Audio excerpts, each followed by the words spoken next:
Tuning इंसानों की हो या गाड़ियों की, मोटरसाइकिलों की, राह रास्त पे ले आती है, सब कुछ ठीक हो जाता है।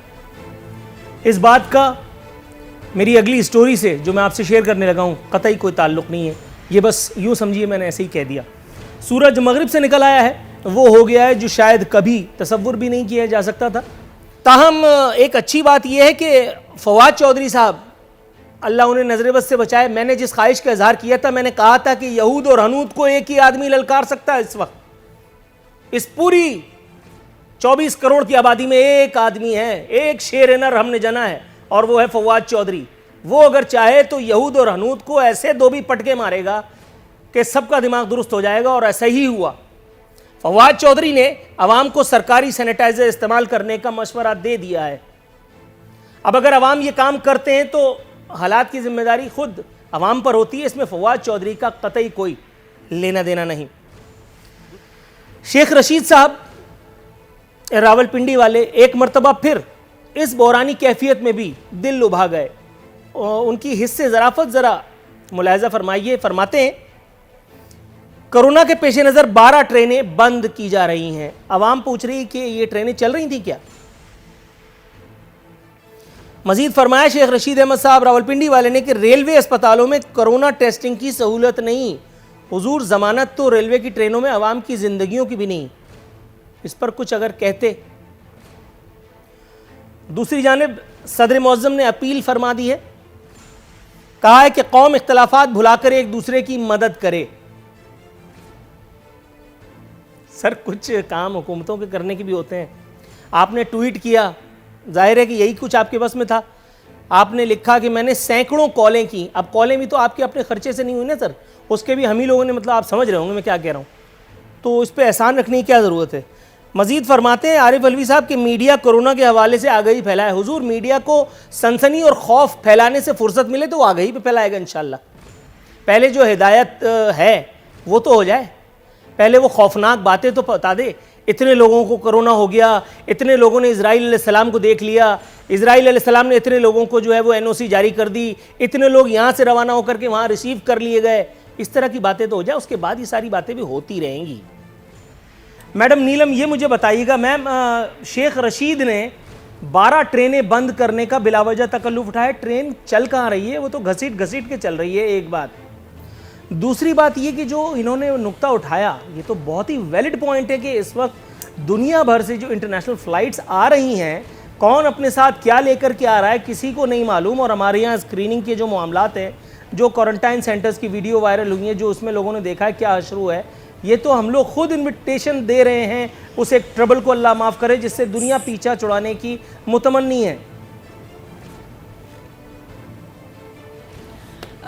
देखें आरिफन साहब, आपने जैसे बोला कि शेख रशीद के बारे में, ट्रेन्स जो हैं उन्होंने जो चलाने की कोशिश की और कर रहे हैं और चल रही हैं, और जो साद रफ़ीक ने कुछ छोड़ा ही नहीं था, तो फिर ट्रेन जो हैं वो जो चल रही हैं उनमें से कुछ अगर बंद कर दें तो ट्रैवलिंग कम हो जाएगी, तो ये वायरस फैलने से कम हो जाएगा।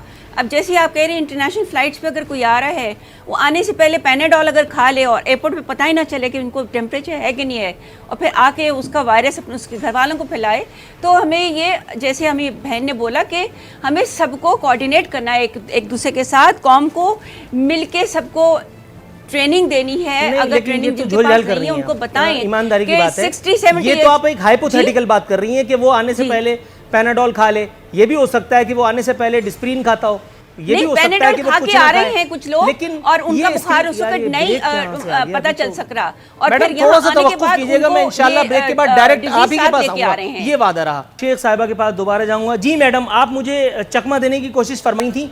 मैंने आपसे पूछा कि इंटरनेशनल फ़्लाइट से जो लोग आ रहे हैं, आपको नहीं पता कि वो दुनिया भर से कौन सी बला अपने सीने से लगाए आ रहे हैं। मोहतरमा सैर कामरान का नुक्ता भी यही था और बहुत वैलिड था। आपने कहा कि अगर वो पैरासीटामोल खा करके आए, ये तो हाइपोथेटिकल बात है। हो सकता है सामने वाला इतना होशियार ना हो जितनी इस वक्त आप मुझे लग रही हैं या आपको मैं लग रहा हूँगा। तो उस एक सूरत में अपनी जो स्क्रीनिंग फैसिलिटी है या उसकी आप समझ सकते हैं कि उसको प्रिस्क्राइब करना या उसको पकड़ना, उसको थंबू करना, what ever you call it, मतलब हम वो काम तो कर सकते थे ना ढंग से। जिस तरह से हमने किया उसके रिजल्ट तो सामने आ रहे हैं। चीफ जस्टिस साहब को भी कुछ कहना पड़ गया। आप किसी भी आप तो कराची से बाहर नहीं निकलते, आपको क्या मालूम?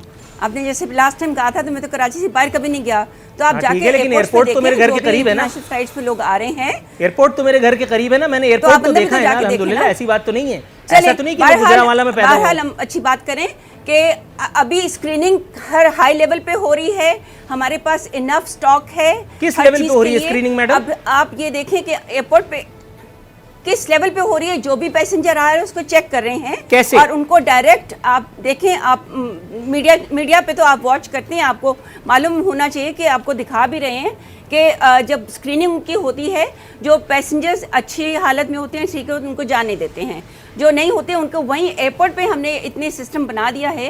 लाहौर एयरपोर्ट पे बन गया है, कराची में बन गया है, इस्लामाबाद में बन गया है। मैं परसों इस्लामाबाद से आई हूँ, वहाँ पे भी सिस्टम इतना अच्छा है कि आपको जो टॉर्चर नहीं कर रहे कि जी आप हाँ जी ज़बरदस्ती आप अपना चेक करवाएं, या आपको जैसे अभी कराची में हुए हैं हादसा कि ज़बरदस्ती घरों से उठा के ले गए हैं लोगों को। कमिश्नर साहब उनकी टीम आई है पुलिस के साथ, पर अभी ऐसा और नहीं हो रहा।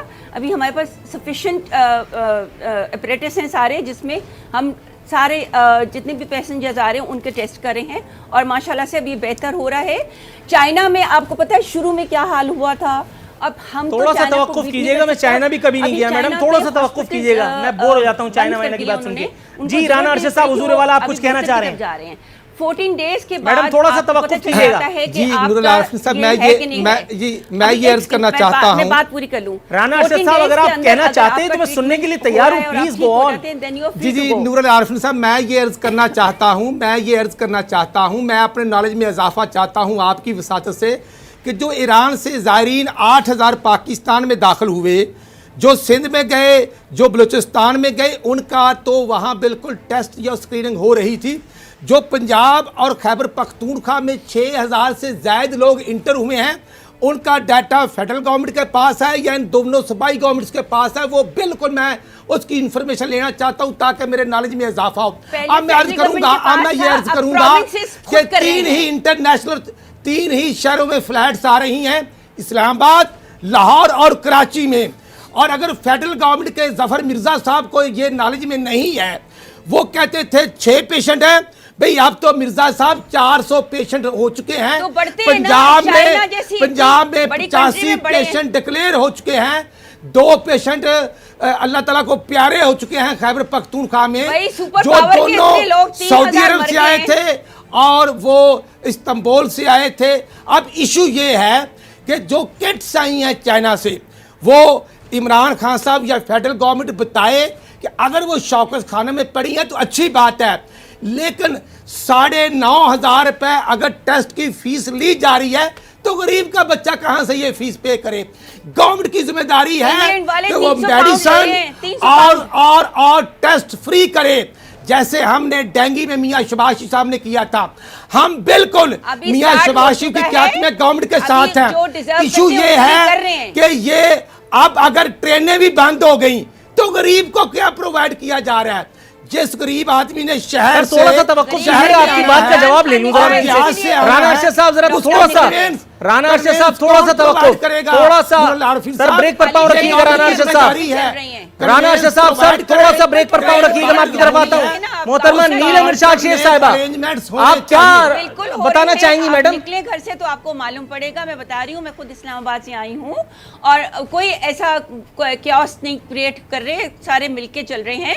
अभी अगर ब्रेकडाउन की तरफ आ रहे हैं, लॉकडाउन की तरफ आ रहे हैं, तो वो इसलिए करेंगे कि जैसे चाइना में शुरू में कम था, उसके बाद बढ़ गए उनके 3000। मैडम आपका कोई चाइना में है क्या? आप क्यों बार-बार चाइना ले जा रही हैं? अल्हम्दुलिल्लाह हमारे तो 800-900 से ज्यादा कोई से केस ही नहीं है। इंशाल्लाह हम भी स्टार्ट होते हैं, चाइना ने कंट्रोल कर लिया है, चाइना में कंट्रोल हो चुका है, इटली और ईरान आउट ऑफ कंट्रोल है। थोड़ा सा तवक्कुफ कीजिएगा मैडम, आखिरी सवाल, मैडम आखिरी सवाल, नीलम इरशाद शेख साहिबा से आखिरी सवाल। राना साहब ब्रेक पर पाँव रखिएगा सर। नीलम इरशाद शेख साहिबा मैडम थोड़ा सा कंसंट्रेट कीजिए, करना होगा। नीलम इरशाद शेख साहिबा, राना अरशद साहब सर सुनिए मेरी बात, राना साहब सर थोड़ा सा तवक्कुफ कीजिए। नीलम इरशाद शेख साहिबा मेरी बात सुनिए, आखिरी सवाल उसके बाद वाइंड अप। आप कह रही हैं चाइना ने कंट्रोल किया, मुझे ये बताइए चाइना में उस्मान बुज़दार हैं क्या? चाहिए हम उतना हमारे मैडम चाइना में उस्मान बुज़दार हैं, मौजूद है। आहिस्ता आहिस्ता ही ठीक होगा ना। मैडम चाइना में उस्मान बुज़दार है, इटली की हुकूमत ने सुना नहीं तो इसलिए ऐसे हुआ है। चाइना में उस्मान बुज़दार है मैडम। मेरे भाई नूरुल आरिफीन साहब, आपका नाम नहीं है भाई, वहां तो जरूरत ही नहीं है। आज पंजाब हो, बलूचिस्तान हो या खैबर पख्तूनख्वा हो या वक्त हुआ है सिंध हो, बच निकलने का।